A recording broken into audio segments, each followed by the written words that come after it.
How to delete your KuCoin account. Hi everyone, welcome back to another video from Trading for Beginners.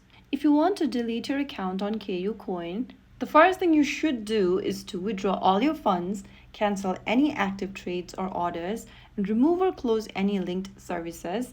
This is super important because you cannot delete an account that still has assets or active activity. So after you make sure of that, go ahead and get to your profile avatar from the home page located at the top left corner.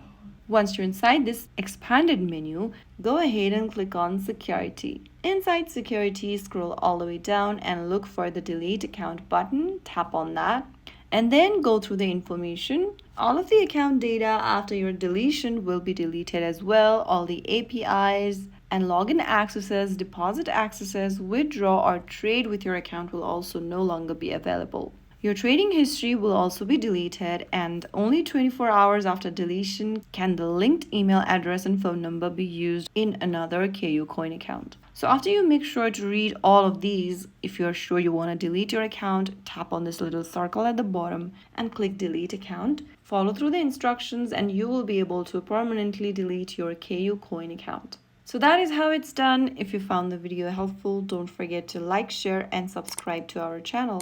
I will be back again in the next episode. Thank you for watching.